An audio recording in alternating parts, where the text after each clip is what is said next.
আসসালামু আলাইকুম সম্মানিত ভিউয়ার, আবার আমরা চলে আসলাম আপনাদের মাঝে নতুন একটা কাজ নিয়ে। তো আমাদের কাছে আসছে 2023 মডেলের নোয়া গাড়ি হাইব্রিড।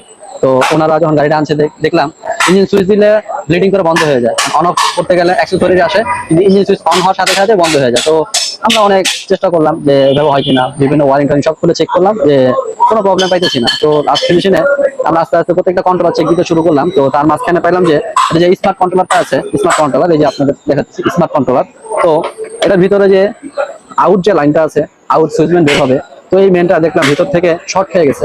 তো শর্ট খেয়ে আমার ডায়োডটা নষ্ট হয়ে গেছে। তো এটাই আজকে রিপেয়ার করলাম এখন। তো এটা এখন গাড়িতে আমরা ইনস্টল করবো, ইনস্টল করে দেখবো যে তারপর আর কোনো প্রবলেম আছে কিনা। তো সেটা আমরা চেষ্টা করতেছি যে গাড়িতে যে গাড়িটা করার জন্য। আসসালামু আলাইকুম।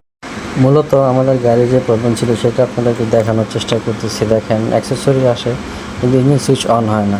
আবারও দেখাচ্ছি, দেখেন ইঞ্জিন সুইচ অন অফ করলে সেটা স্মার্ট কন্ট্রোল রিপেয়ারের পর আমরা গাড়িতে ইনস্টল করছি। তো দেখেন যে এখন আমাদের গাড়িটা ইঞ্জিন সুইচ অন হয়েছে। তো আমরা সেটা দেখাইতেছি আপনাদের। তো আপনি একটু দেখেন আমাদের এখন গাড়ি স্টার্টও আছে, ওই যে রেডি লেখা আসতেছে, ইঞ্জিন চেক আসছে। তো আমরা আবার অফ করব, অফ করে আবার আপনাদেরকে দেখাবো যে আমাদের সব আসতেছে কিনা। তো দেখেন আমাদের সব আসছে। তো এখন আমরা স্টার্টও করব, একটু ধৈর্য ধরেন, দেখে দিতে যে রেডি। তো আমাদের ইঞ্জিনও স্টার্ট হয়ে গেছে। তো দেখতে তো পাচ্ছেন যে আমাদের কন্ট্রোলার রিপেয়ার কমপ্লিট ইনশাআল্লাহ।